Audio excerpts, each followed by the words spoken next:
Kas sa oled maaettevõtja, kes vajab rahastust oma ettevõtte arendamiseks, aga ei tea, kust alustada?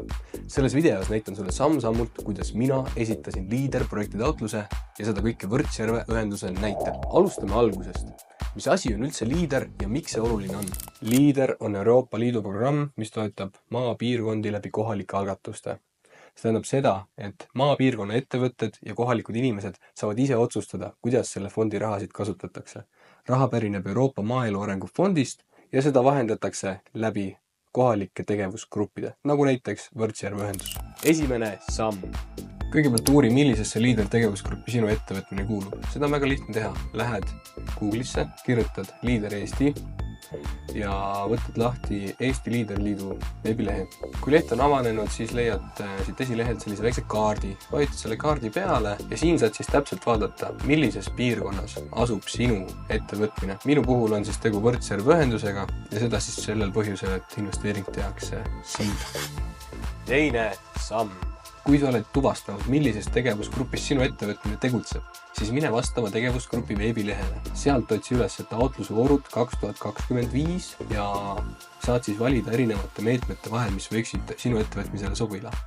Kui sa tegeled puhtalt ärilise projektiga, siis võta ettevõtluse arendamine, aga siin on ka kogukonna meede näiteks või sotsiaalne heaolu. Üldiselt igal tegevusgrupi veebilehel on välja toodud meetmeleht, hindamiskriteeriumid, hinnapakkumise vorm, ka siis üldine selline menetlemise ja hindamise kord. Mis on sinu jaoks olulised üldiselt, on hindamiskriteeriumid, tutvu nendega, vaata üle, mille põhjal sinu taotlust hakatakse hindama. Meetmeleht kirjeldab lahti need asjad, mis on olulised taotluse esitamisel siis. Mis dokumente on vaja esitada, miks need vaja esitada on. Väike reklaamipaus, kui kõik see tundub liiga keeruline, siis teeb selle töö sinu eest ära leiatoetus.ee. Leiatoetus on Eesti ettevõtjatele loodud platvorm, mis otsib kiiresti ja mugavalt, millised toetusmeetmed sinu ettevõttele sobivad. Mine leiatoetus.ee ja saad mõne minutiga teada, millistele toetustele sinu ettevõte kvalifitseerub. Lisaks saad tellida teavitusteenuse, mis hoiab sind kursis kõigi valdkonna toetusmeetmetega, nagu näiteks liidermeede. Kolmas samm. Selleks, et sa oleksid valmis e-PRIA keskkonnas taotlust esitama, mõtle hoolikalt läbi oma projekt, mida sa ellu hakkad viima. Mõtle läbi kõik nüansid, mis kaasnevad sinu projekti elluviimisega, mis tegevusi sa pead selleks ellu viima, mis investeeringuid sa pead tegema ja põhjenda need oma peas juba enne seda ära, miks need on vajalikud investeeringud. Minu puhul tegin taotluse Võrtsjärve ühenduse piirkonnas, seal ei olnud projektiplaani otseselt nõutud, sellepärast et projekti sisuline kirjeldus tuleb teha e-PRIA keskkonnas. Aga mida minu taotlusel oli vaja, oli tasuvusanalüüs. See siis näeb välja enam-vähem selline. Suurelt siin pealkiri tasuvusanalüüs. Ja siin siis tuleb kajastada selliseid prognoose, palju sa plaanid oma ettevõtmisega tulu hakata teenida. Kuna minul oli ettevõtlusprojekt, siis ettevõtluse eesmärk on ikkagi tulu teenida. Siis tuleb teha selline 5 aasta vaade, kas ja kuidas numbrid kokku jooksevad sinu investeeringu puhul. Suhteliselt lihtne ja selline ülevaatlik. Väike vahemärkus. Kui see video on sulle siiani kasulik olnud, siis palun pane like, palun pane subscribe, et ma teaksin tulevikus sarnase sisuga videoid luua. Aitäh! 4. samm. Selleks, et sa saaksid aru, kuidas see taotlusprotsess välja näeb, olen loginud sisse e-PRIA keskkonda. Sisse logides avaneb selline vaade. Siin sa näed sinuga seotud juriidilisi isikuid, siit siis pead valima vastava juriidilisi isiku, kelle alt sa taotlust plaanid hakata esitama.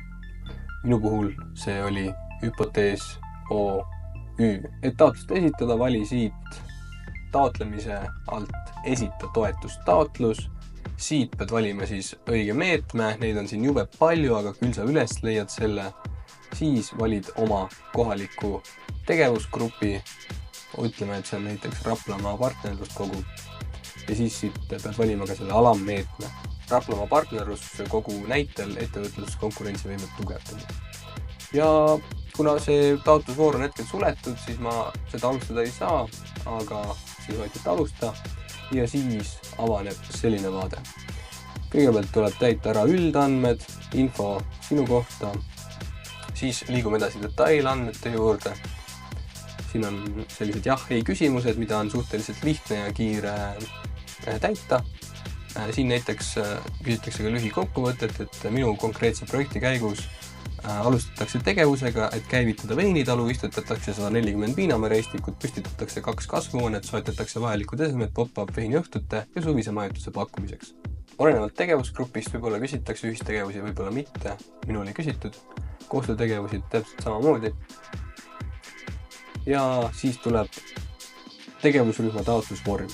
See nüüd on koht, kus sa kirjeldad lahti oma projekti sisu. Esimene siis, kuidas see vastab strateegiale ja meetme eesmärkidele, projekti tegevuste ajakava ja eelarve kirjeldus, kas projekt on suunatud kohaliku toidu, toote, teenuse arendamisele, mida täpselt tehakse. Need küsimused natuke varieeruvad vastavalt koostöökogudele, aga suures pildis on ülesehitus sarnane. Ja kui sa oled selle ära täitnud, siis saame liikuda edasi tegevuste juurde.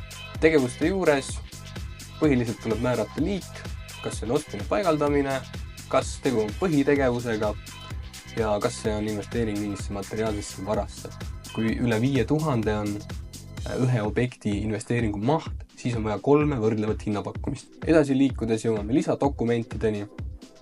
Minu puhul on siia lisatud siis rendileping ja tasuvusanalüüs. Mõnel juhul, nagu ma mainisin, võidakse projektiplaani küsida, seda siin konkreetselt hetkel vaja ei olnud. Viimane punkt on siis VKE ehk siis väike keskmise suurusega ettevõte.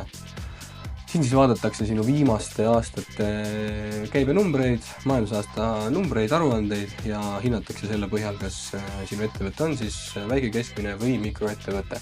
Ja kui siin tunduvad kõik andmed õiged, siis saame liikudagi juba edasi esitamise juurde. Siin sa kinnitad, et kõik andmed on õiged ja oled valmis taotlust esitama. 5. samm. Kui taotlus on esitatud, siis hoia silma peal oma meilikastil, sinna võib tulla mõni järelpärimine, kus küsitakse natuke täpsustavat infot, lisainfot, pead mõnda punkti võib-olla projektis täpsustama, et see oleks arusaadavam hindajatele. Mina pidin seda tegema, sellepärast, et mul oli eelarves paar rapsakat sisse tulnud ja peale seda oli kõik hästi. Minu näitel, kuna ma olin esmataotleja, siis tuli kohalik tegevusgrupp investeeringu tegemise asukohta paikvaatust tegema. Ehk siis nad tulid vaatasid, kuhu see investeering tehakse, miks see tehakse, kes seda teeb, et natuke paremini mõista seda projekti sisu ja inimese profiili, kes seda projekti ellu viib. Ja nii lihtne see protsess oligi. Ei ole mitte midagi keerulist. Lihtsalt tuleb selgelt kommunikeerida, mida sa teed, miks sa teed ja kuidas sinu projekt piirkonnale väärtust loob. Aitäh!